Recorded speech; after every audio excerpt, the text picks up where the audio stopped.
En fin de compte, tu fais quoi dans la vie? T'en fais pas, papa, Jean gagne très bien sa vie. Et donc? Je suis huissier de justice, Victor. Bonsoir.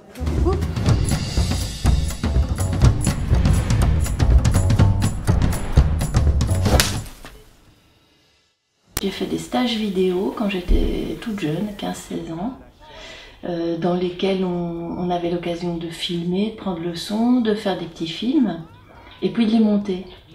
Et c'est le montage qui m'a le plus intéressée. C'est le moment où j'ai vu qu'on construisait vraiment l'histoire, le film, le récit. Et ça me semblait bien me convenir. On ne peut pas monter sans regarder. On doit voir. Et on doit voir en temps réel.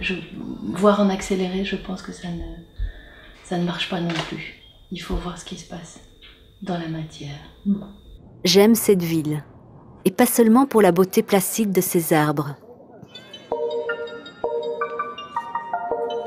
Pas seulement pour les grenouilles de la place des Grenouilles, ou pour le magasin chinois du port où l'on trouve des choses étranges et merveilleuses.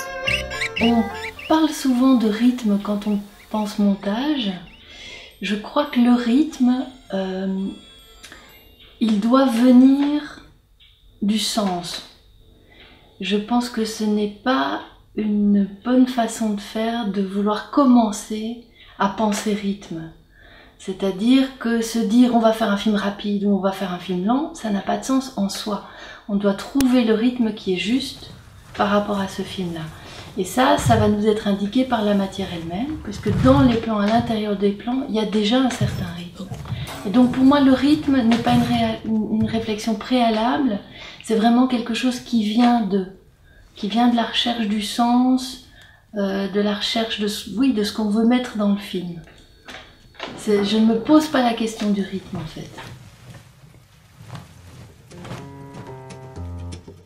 Je pense qu'un réalisateur, il attend une collaboration, donc quelqu'un qui va apporter quelque chose.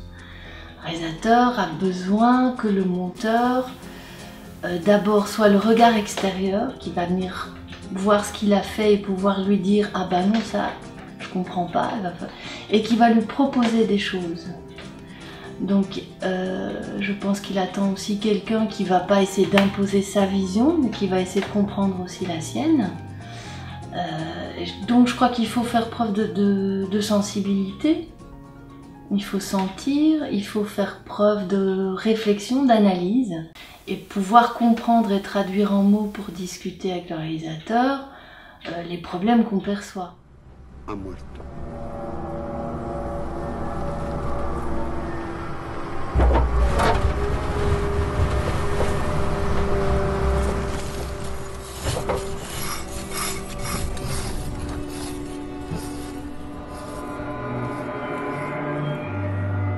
Mis padres no eran bandidos y a todos los que mataron, que están en las fosas, no había bandidos ahí, había gente honesta, labradores, pero los quitaron todo, la casa, todo. ¡España! ¡Una! ¡España! ¡Grande! ¡España!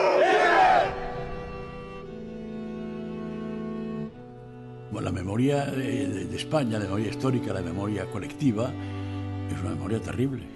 La memoria de la guerra, la memoria de las familias divididas, la memoria de los muertos, la memoria de las represiones, la memoria de las cárceles, la memoria del hambre. La memoria es terrible. Il faut savoir chercher et il faut aimer ça.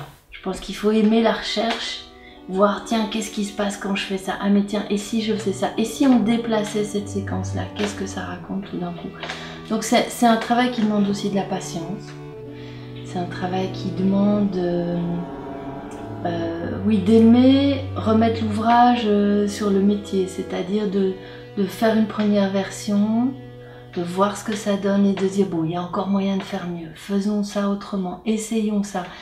Et de garder l'église au milieu du village, c'est-à-dire de toujours se souvenir, voilà, ce qu'on cherche, attention, c'est ça.